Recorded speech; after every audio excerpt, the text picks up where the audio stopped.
ಪ್ರಭು ಯೇಸುವಿನಲ್ಲಿ ನನ್ನ ಪ್ರಿಯ ಸಹೋದರ ಸಹೋದರಿಯೇ, ದೇವರ ಮಗನೇ, ದೇವರ ಮಗಳೇ, ಈ ಬೆಳಗಿನ ಸುಂದರವಾದ ಜಾವದಲ್ಲಿ ಪವಿತ್ರಾತ್ಮರಿಗಾಗಿ ಅಂಬಲಿಸುವಂತಹ ಜೀವನ ನಿನ್ನದಾಗಿದೆ. ಆ ಪವಿತ್ರಾತ್ಮರು ನಿನ್ನಲ್ಲಿ ನೆಲೆಗೊಂಡು ನಿನ್ನನ್ನ ಹೊಸ ಸೃಷ್ಟಿಯಾಗಿ ಮಾರ್ಪಡಿಸುವಂತಹ ಮಹಾಕೃಪೆಯ ಅನುಭವವನ್ನ ನೀನು ಕಂಡುಕೊಳ್ಳುತ್ತಾ ಇದ್ದೀಯ. ಪ್ರಿಯರೇ, ಚಿಂತಿಸಿ. ಇಷ್ಟು ಕಾಲ, ಇಷ್ಟು ಪ್ರಾಯವಾಗಿದೆ, ನಾವು ನಿಜವಾಗಿ ಪವಿತ್ರಾತ್ಮರನ್ನ ಪಡೆದುಕೊಂಡಿದ್ದೇವೆ? ನಿಜವಾಗಿ ಪವಿತ್ರಾತ್ಮರು ನಮ್ಮ ಮೇಲೆ ಬಂದಿದ್ದಾರ? ಎಷ್ಟರ ಮಟ್ಟಿಗೆ ಸತ್ಯ ಹೇಳುತ್ತಾ ಇದ್ದೇವೆ, ಎಷ್ಟರ ಮಟ್ಟಿಗೆ ಸುಳ್ಳು ಹೇಳುತ್ತಾ ಇದ್ದೇವೆ ಎಂಬುದನ್ನು ಚಿಂತಿಸಲಿ. ಬಹುಶಃ ತುಂಬಾ ಸುಳ್ಳು ಹೇಳುತ್ತಾ ಇದ್ದೇವೆ ನಾವು.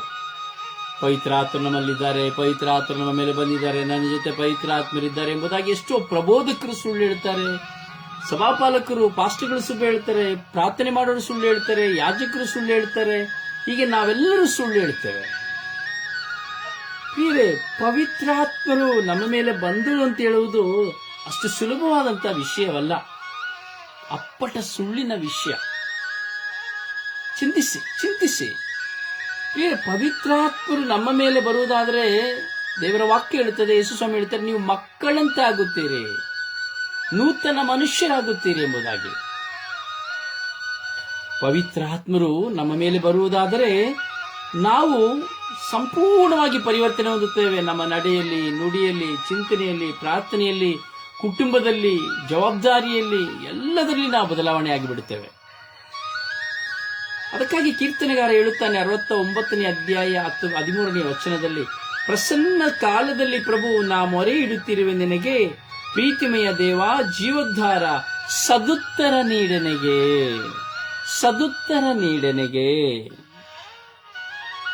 ಚಿಂತಿಸು ಸಹೋದರ ಸಹೋದರಿ, ಚಿಂತಿಸು. ಪ್ರಸನ್ನ ಕಾಲದಲ್ಲಿ ನಾನು ಮೊರೆ ಇಡಬೇಕು.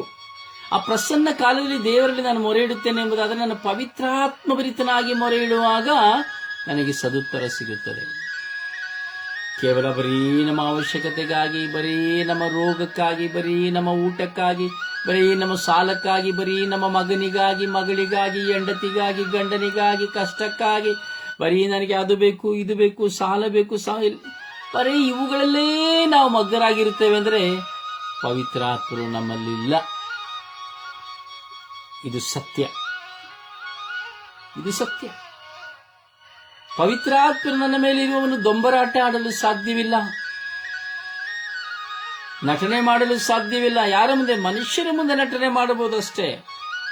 ಆದರೆ ಸ್ವತಃ ಅವನು ಅವನಾಗಿಯೇ, ನಾನು ನಾನಾಗಿಯೇ, ನೀವು ನೀವಾಗಿಯೇ ಕುಳಿತು ನೀವು ಮಾಡುವ ಕ್ರಿಯೆಗಳನ್ನ, ಕಾರ್ಯಗಳನ್ನ, ಮಾತುಗಳನ್ನ, ಚಿಂತನೆಗಳನ್ನ, ನಿಮ್ಮ ಜೀವಿತದ ಮಾದರಿಗಳನ್ನ ಅನುಸರಿಸುವುದನ್ನ ನೀವು ಪರಿಗಣಿಸುವಾಗ ಮಾತ್ರ, ನೀವು ಪರಿಶೀಲಿಸಿಕೊಳ್ಳುವಾಗ ಮಾತ್ರ ಗೊತ್ತಾಗುತ್ತದೆ ಪವಿತ್ರ ಆತ್ಮರು ನಿಮ್ಮಲ್ಲಿ ಇದ್ದಾರಾ ಇಲ್ಲವಾ ಎಂಬುದಾಗಿ. ಒಂದು ನಿಮಿಷದಲ್ಲಿ ಗೊತ್ತಾಗ್ತದೆ. ಒಂದೇ ಒಂದು ನಿಮಿಷ ಸಾಕು ನನ್ನ ಜೊತೆ ಪವಿತ್ರ ಆತ್ಮರಿದ್ದಾರಾ ಇಲ್ವಾ ಅಂತ ತಿಳ್ಕೊಳ್ಳಿಕ್ಕೆ. ಪ್ರಿಯರೇ, ನಾವು ಪವಿತ್ರಾತ್ಮಭರಿತರಾಗಿ ಬಾಳಲು ಯೋಗ್ಯರಾಗಿದ್ದೇವೆ. ಖಂಡಿತವಾಗಿಯೂ ಕೇಳಿಕೊಳ್ಳುವ ಪ್ರತಿಯೊಬ್ಬರಿಗೂ ಪ್ರವೇಶಿಸು ತನ್ನ ಪವಿತ್ರಾತ್ಮರನ್ನು ಪ್ರದಾನ ಮಾಡುತ್ತೇನೆಂದು ವಾಗ್ದಾನ ಮಾಡಿದ್ದಾರೆ. ಚಿಂತಿಸು ನನ್ನ ಸಹೋದರ ಸಹೋದರಿ. ಇದುವರೆಗೂ ನಾನು ಬರೀ ಲೋಕಕ್ಕೆ ಸೇರಿದನ್ನು ಮಾತ್ರ ಕೇಳುತ್ತಾ ಇದ್ದೇವೆ, ಲೋಕಕ್ಕೆ ಸೇರಿದವುಗಳನ್ನು ಮಾತ್ರ ಕೇಳುತ್ತಾ ಇದ್ದೇವೆ, ಚಿಂತಿಸ್ತಾ ಇದ್ದೇವೆ. ಪವಿತ್ರಾತ್ಮರಿಗೆ ಸೇರಿದನ್ನ, ದೇವರಿಗೆ ಸೇರಿದ್ದನ್ನ ನಾವು ಕೇಳುತ್ತಾ ಇಲ್ಲ. ಯಾಕೆಂದ್ರೆ ಅಲ್ಲಿ ನೋವುಂಟು, ವೇದನೆ ಉಂಟು, ಎಲ್ಲವನ್ನು ಸಹಿಸಬೇಕು. ಪವಿತ್ರಾತ್ಮ ನಿಮ್ಮ ಮೇಲೆ ಬರಬೇಕು ಅಂದ್ರೆ ನೀವೆಲ್ಲವನ್ನು ಸಹಿಸಬೇಕು. ಜೀವ, ಮರಣ, ಸೋಲು, ವೇದನೆ, ನಿಂದನೆ, ದೂಷಣೆ, ಅವಹೇಳನ, ಹೋರಾಟ, ನಿಮ್ಮ ಮೇಲೆ ದಬ್ಬಾಳಿಕೆ, ನಿಮ್ಮನ್ನು ಎಲ್ಲರೂ ತಿರಸ್ಕರಿಸುವುದನ್ನ, ನಿಂದಿಸುವುದನ್ನ, ನಿಮ್ಮ ಮೇಲೆ ಸುಳ್ಳು ಹೇಳುವುದನ್ನ, ನೀತಿ ನಿಮಿತ್ತವಾಗಿ ನಿಮ್ಮನ್ನು ದಂಡಿಸುವುದನ್ನ, ಇವೆಲ್ಲವನ್ನು ಅನುಭವಿಸಬೇಕು. ಸುಮ್ಮನೆಲ್ಲ ಪವಿತ್ರಾತ್ಮ ನಮ್ಮ ಮೇಲೆ ಬಂದಿದ್ದಾರೆ ಅಂತ ಹೇಳಲಿಕ್ಕೆ, ಇದನ್ನೆಲ್ಲ ಅನುಭವಿಸದೆ ನಾನು ಪವಿತ್ರಾತ್ಮ ನಮ್ಮ ಮೇಲೆ ಇದ್ದಾರೆ ಅಂತ ಹೇಳುವನು ದೊಡ್ಡ ಸುಳ್ಳುಗಾರ, ದೊಡ್ಡ ಸುಳ್ಳು ಪ್ರವಾದಕ. ಅದು ನಾನು ಆಗಿದ್ರು ಸರಿ, ನೀವಾಗಿದ್ರು ಸರಿ, ಯಾರಾಗಿದ್ರು ಸರಿನೇ. ಪವಿತ್ರಾತ್ಮರು ನಿನ್ನ ಮೇಲೆ ಬರ್ತಾರೆ ಅಂದ್ರೆ ನಿನ್ನ ಮೇಲೆ ಭಯಂಕರವಾದ ಹೋರಾಟಗಳಿರ್ತದೆ. ಲೋಕವನ್ನು ಜಯಿಸುವ ಶಕ್ತಿ ನಿನ್ನದಾಗಬೇಕು. ಅದಕ್ಕೆ ಕೀರ್ತನೆಗಾರ ಹೇಳ್ತಾ ಇದ್ದಾನೆ, ಪ್ರಸನ್ನ ಕಾಲದಲ್ಲಿ ಪ್ರಭು ನಾಮವರೇ ಹೇಳುತ್ತಿರುವ ನನಗೆ ಪ್ರೀತಿಮಯ ದೇವ ಜೀವಧಾರಕ ಸದುತ್ತರ ನೀಡನೆಗೆ. ನನಗೆ ನಿನ್ನ ಉತ್ತರವನ್ನು ಕೊಡು. ನಾನು ಈ ಲೋಕದಲ್ಲಿ ನಾನು ಏನು ಮಾಡಬೇಕು, ನಾನು ಹೇಗೆ ಜೀವಿಸಬೇಕು, ನಾನು ಪ್ರಾರ್ಥಿಸುತ್ತಾ ಇದ್ದೇನೆ. ನನಗೆ ಸದುತ್ತರವನ್ನು ಕೊಡು, ನನಗೆ ನಿನ್ನನ್ನು ಕೊಡು, ನಿನ್ನ ಪವಿತ್ರ ಆತ್ಮರನ್ನು ಕೊಡು, ನನ್ನೊಂದಿಗೆ ಮಾತನಾಡು. ಇದು ಪ್ರಿಯರೇ ನಮ್ಮ ಜೀವೋದ್ಧಾರವನ್ನು ಪಡೆಯಬೇಕು. ಜೀವನ ಉದ್ಧಾರವಾಗಬೇಕಾದ್ರೆ ಜೀವೋದ್ಧಾರ ಪಡೆಯಬೇಕು, ಮಾನಸಾಂತ್ವನ ಹೊಂದಬೇಕು. ನನ್ನ ತಪ್ಪಿನ ಅರಿವು ನನಗಾಗಬೇಕು. ಪವಿತ್ರಾತ್ಮರು ನಮ್ಮ ಮೇಲೆ ಬರುವಾಗ ಮೊದಲು ನಾನು ಮಾಡುವ ತಪ್ಪು ಏನು ಎಂಬುದು ನಮಗೆ ಅರಿವಾಗ್ತದೆ. ಸುಮ್ಮನೆ ಜಪಸರ ಹಿಡ್ಕೊಂಡು ತಿರುಗಿಬಿಟ್ಟು 4 ಜನರಿಗೆ ದೇವರ ಹಾಗೆ ಹೀಗೆ ಅಂದ್ಕೊಂಡು ಸಾಕ್ಷಿ ಹೇಳ್ಕೊಂಡು ನಟನೆ ಮಾಡುವುದರಲ್ಲಿ ಇಲ್ಲ. ಕೆಲವರೆಲ್ಲ ಹೀಗೆಯೇ ಜೀವಿಸ್ತಾ ಇದ್ದಾರೆ. ಚಿಂತಿಸು ಸಹೋದರ ಸಹೋದರಿ, ಚಿಂತಿಸು, ನಿನ್ನನ್ನು ಚಿಂತಿಸು. ಈ ಚಿಂತನೆ ನಿನ್ನ ಜೀವಿತದಲ್ಲಿ ನಿನ್ನನ್ನು ಆಧ್ಯಾತ್ಮಿಕವಾಗಿ ಬೆಳೆಸುತ್ತದೆ. ನಿನ್ನನ್ನು ದೇವರೊಂದಿಗೆ ಒಂದು ಸಂಬಂಧವನ್ನು ಬೆಳೆಸಿಕೊಡುತ್ತದೆ. ಈ ಶಬ್ದಗಳನ್ನು ಕೇಳುತ್ತಿರುವ ನೀನು ಭಾಗ್ಯವಂತನು. ಸ್ವರ್ಗೀಯ ಯಾತ್ರೆಯ ಮೂಲಕವಾಗಿ ಈ ಚಿಂತನೆ ನಿನ್ನ ಹೃದಯದ ಬಾಗಿಲನ್ನು ತಟ್ಟುತ್ತದೆ, ನಿನ್ನ ಮಾರ್ಗಗಳನ್ನು ಸರಾಗಗೊಳಿಸುತ್ತದೆ, ನೀನು ದೇವರನ್ನ ಕಂಡುಕೊಳ್ಳುವಂತೆ ಮಾಡುತ್ತದೆ, ದೇವರ ಪ್ರೀತಿಯಲ್ಲಿ ಸದಾ ನೆಲೆಗೊಳ್ಳುವಂತೆ ಮಾಡುತ್ತದೆ. ಕೀರ್ತನೆಗಾರ 69ನೇ ಅಧ್ಯಾಯ 13ನೇ ವಚನ. ಪ್ರಸನ್ನ ಕಾಲದಲ್ಲಿ ಪ್ರಭು ನಾ ಮೊರೆ ಇಡುತ್ತಿರುವೆ ನಿನಗೆ, ಪ್ರೀತಿಮಯ ದೇವ ಜೀವೋದ್ಧಾರಕ ಸದುತ್ತರ ನೀಡನೆಗೆ. ಪ್ರಭುವಿನ ವಾಕ್ಯ.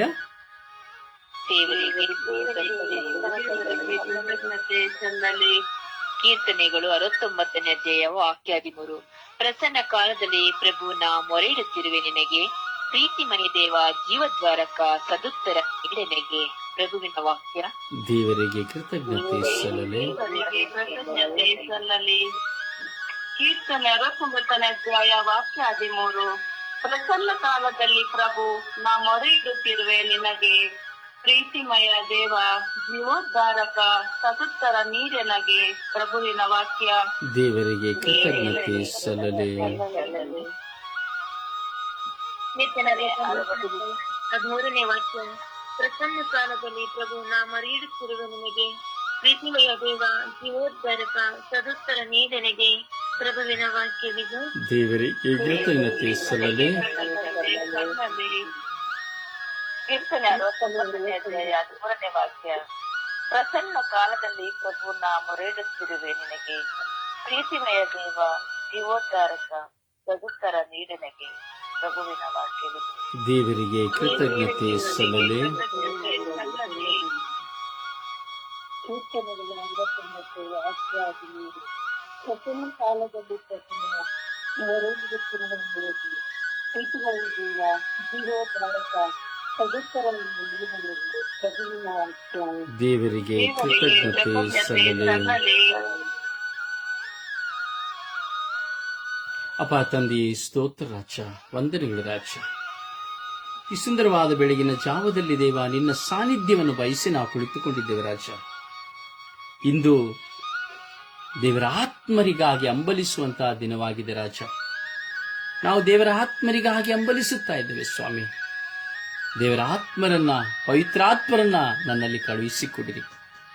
ಪವಿತ್ರಾತ್ಮ ನಿನ್ನ ಮೇಲೆ ಬರುವಾಗ ಶಕ್ತಿಯುತರಾಗುವಿರಿ ಎಂದು ಹೇಳಿದ್ದೀರಿ.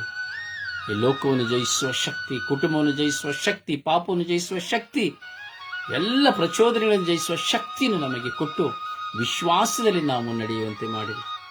ಈ ದಿನದಲ್ಲಿ ಸ್ವಾಮಿ ಮಾಡುವ ಎಲ್ಲ ಕಾರ್ಯಗಳು, ಕೆಲಸಗಳನ್ನು ಸಫಲಗೊಳಿಸಿರಿ. ಇದನ್ನು ಪ್ರಾರ್ಥಿಸುವ ಎಲ್ಲ ಮಕ್ಕಳ ಪ್ರಾರ್ಥನೆಗಳನ್ನು ಆಲಿಸಿರಿ. ಓ ದೇವ, ಕರುಣಿಸಿರಿ ಸ್ವಾಮಿ. ಪ್ರಸನ್ನ ಕಾಲದಲ್ಲಿ ನಾನು ನಿಮಗೆ ಮೊರೆಯಿಡುತ್ತಾ ಇದ್ದೇನೆ ಸ್ವಾಮಿ. ಬೆಳಗಿನ ಈ ಸುಪ್ರಭಾತದಲ್ಲಿ ಸ್ವರ್ಗೀಯ ಯಾತ್ರೆ ಮೂಲಕವಾಗಿ ನಾನು ನಿಮ್ಮಲ್ಲಿ ಪ್ರಾರ್ಥಿಸುತ್ತಾ ಇದ್ದೇನೆ ಸ್ವಾಮಿ. ಕರುಣಿಸಿರಿ ಸ್ವಾಮಿ, ದಯೆ ತೋರಿರಿ ಸ್ವಾಮಿ. ಕೇವಲ ನಟನೆಯ ಜೀವನವನ್ನು ಮಾಡದೆ, ಕಳ್ಳ ವಿಶ್ವಾಸಿಯಾಗಿ ಜೀವಿಸದೆ, ಕಪಟ ಸೂತ್ರಧಾರಿಯಾಗಿ ಜೀವಿಸದೆ, ನನ್ನನ್ನು ನಾನು ಅರಿತುಕೊಂಡು, ನನ್ನ ಪಾಪವನ್ನು ಅರಿತುಕೊಂಡು, ನನ್ನ ತಪ್ಪನ್ನು ಅರಿತುಕೊಂಡು, ನಾನು ನನ್ನನ್ನು ನೋಡಿ ನಿಮ್ಮ ಬಳಿ ನಿಮ್ಮ ದಾಸನಾಗಿ ದಾಸಳಾಗಿ ಜೀವಿಸುವಂತಹ ಜ್ಞಾನ, ಅರಿವು, ವಿವೇಕ, ಸಹನೆ, ಕ್ಷಮೆ, ಪ್ರೀತಿಯನ್ನು ನನಗೆ ಕರುಣಿಸಿರಿ ಎಂದು ಪಿತ, ಸುತ ಮತ್ತು ಪವಿತ್ರಾತ್ಮರ ನಾಮದಲ್ಲಿ ಪ್ರಾರ್ಥಿಸಿದ್ದೇನೆ ಜೀವನಗಳ ತಂದೆಯೇ. Amen, amen. ಆಮೆನ್.